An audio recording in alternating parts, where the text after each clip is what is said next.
Welcome to Stage 2 of Desafío Ruta 40. The longest outing of the week takes us from Cordoba to San Juan, which the rally last visited in 2018. The early WRC-style tracks will lead to some sandier off-piste, and then a spectacular section of salt flat in the final 100k. On paper it should be fairly straightforward, but then again in Rally Raid, one moment of inattention can change everything. Over 700 kilometres on the menu today, including 423 against the clock.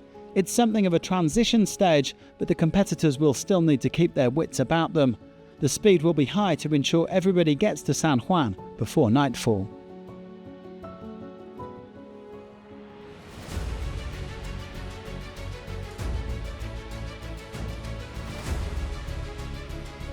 The first biker out today was Ricky Brabeck, who took yesterday's stage win by just 1 second. It was the lonely day out at the front for the Dakar winner, who opened from start to finish. He didn't make any mistakes though, and only lost a little time going through one speed zone too slowly. He dropped a total of 3 minutes 42, but remains third overall, and he is planning a big push tomorrow. It was a good day for Sebastian Bühler, who was the best placed of the hero riders for the second day running, and that was in spite of a crash yesterday. The German just tried to manage his tyres early on, having had some issues on stage 1, and he also struggled to fend off the cold, but he still did a fine job. Third place, just over 1 minute off the pace.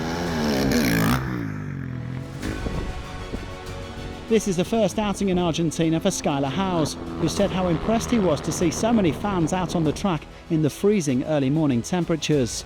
The American prefers the sandier desert terrain to the slippery WRC tracks, so he enjoyed the second half of today's stage. Second on the day moves him up to 5th overall, and that means there are now 4 Honda riders in the top 5. I think all of us are really bringing our A game for this one, so for sure the times are going to be really tight for this whole race. So I'm just going to take it one day at a time, and at the finish line, then, we'll see how it goes. Well, leading the way for the Red Armada is Adrien van Beveren, who took today's stage victory. The Frenchman decided to play it smart, riding safely and consistently through the early sections. He says the Honda CRF 450 Rally is amazing on this kind of terrain. In the end, he won by 27 seconds and leads by just 10, but he knows this rally is far from over. Today was a good day for me, but we have 3 more days, so I don't want to look too much. For sure it's good, and it's important to be on the fight for the lead, but we have 3 more days to go. Just over a minute separating the top 3 on the day, with Bühler surrounded by Hondas. His teammate Ross Branch finished 5th, but picked up a 1 minute speeding penalty. Van Beveren leads Tosha Shurena by 10 seconds overall, with Brabeck at 2:14 in a Honda 123.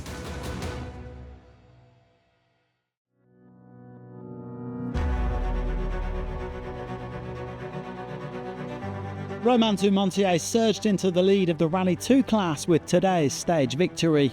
The Frenchman spent most of yesterday eating dust behind the quads, but he found a much better rhythm today, and he was able to put almost 3 minutes into his nearest championship rival, Bradley Cox. Dumontier said it could have been even better, but on a day when he outpaced the likes of Sam Sunderland, Pablo Quintanilla and Nacho Cornejo, he could be pretty satisfied. The stage is quite good with the win and a quite good position in overall. First win in Desafío Ruta 40, first win with a new bike, so it's a good day. Dumontier winning by 2 minutes 39 from the impressive Edgar Canet, who just pipped Cox to second place. A much better day for Konrad Dabrowski in 5th after his bike failure yesterday. Dumontier leads Cox by 1 minute and 25 overall, so it's still very much game on. Fernando Hernandez has taken control in Rally 3. With Marcelo Mitti not taking the start line this morning, there are only 3 bikers left in the class, and Hernandez, a Dakar finisher in 2018, came in nearly 5 minutes clear of the overnight leader John Medina. Hernandez now leads by 2 minutes, and he's looking forward to sinking his teeth into his favourite part of the rally route around San Juan.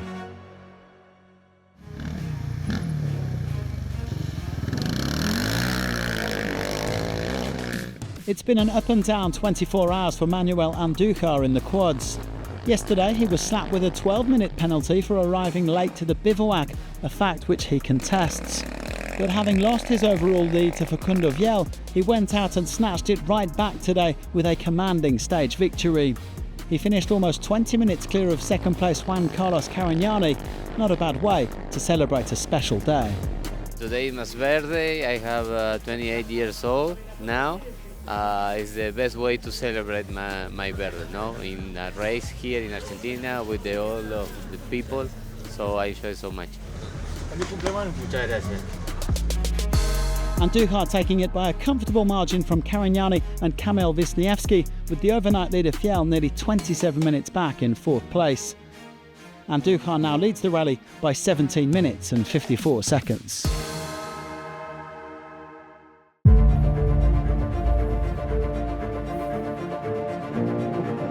Onto the ultimate class, and there was drama today for Juan Cruz Jacopini. The man from Mendoza began the day fourth overall, but then rolled his Toyota Hilux in spectacular fashion at kilometre 144. He ended up losing 35 minutes and slipping down to the bottom of the ultimate standings, but it could have been a lot worse, and he ended up getting help from a rather unexpected source. We were trying to put the car on the four wheels again. We were making, with a lot of spectators, we were pulling the car, and it was not enough strength. There was one spectator with the horse. We put the rope in the horse, and the spectator started, and we put the car in the four wheels with the horse. It was a funny moment. Thanks to the horse and to the spectators, we are here, so I'm feeling good. No horseplay for Seth Quintero, who was determined to get back in the saddle after a frustrating first stage. And the American did just that. He started strong and finished the day in fourth place. He did get stuck in the dust for about 200 kilometres, losing 5 minutes 44 to the day's winner, but he is feeling confident in both himself and the car. Nasser Al-Attiyah pointed out that this wasn't a day for making significant gains. The Qatari was nevertheless the quickest through the stage, but he dropped down to third after some late speeding penalties. That didn't seem to trouble him too much. On the contrary, it gives him a couple of rabbits to chase in tomorrow's third stage. Nasser just going step by step as he targets a third consecutive world crown. Yazid Al-Raji had another excellent day as he increased his overall lead. The Saudi insisted that he and Timo Gottschalk are always pushing, and today they pushed their way to second place. It could even have been back-to-back wins if they hadn't picked up a speeding penalty of their own. Al-Raji says everything is going perfectly so far in their quest for overall glory.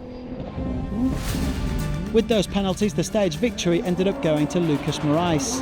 The Brazilian has had a rollercoaster start to his first Ruta 40, but he said it showed a certain mental toughness to recover from his misadventures on the prologue and win today's stage. He now sits just under 5 minutes off the lead, and he hopes to keep up the winning streak around San Juan. Wow, unbelievable race. What a fight between myself, Nasser and Yazid. These guys are so fast, and you have to be there all the time, the whole 400 kilometers on the crazy pace. Great win. Happy and just great to be in Argentina. The fans here are really nice. Just under 2 minutes separating the top three, with Quintero and Sebastian Halpern making up the top five. Al-Raji now leads Al-Attiyah by 3 minutes and 19 seconds overall, with Moraes at 4:54.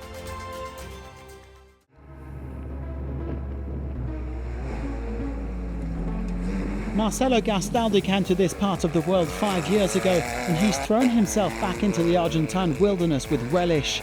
The Brazilian enjoyed a barnstorming battle today with Nicolas Cavigliasso in the Challengers, and he came out on top by a couple of minutes. He's now just 34 seconds behind the Argentinian in third place overall. But Rokas Baciuska is currently in a league of his own in the T3s as he rockets his way towards the W2RC title. Another win today for the Lithuanian, who says the absolute priority is reaching the finish line and picking up big points overall. Baciuska wants to be crowned champion here in Argentina, and he is certainly going about it all the right way. He took the win by 2 minutes 26 from Gastaldi, with Cavigliasso, David Sile and Dania Akil making up the top five. Buchuska leads Kvygliasa by exactly 11 minutes, but anything can still happen between now and Friday.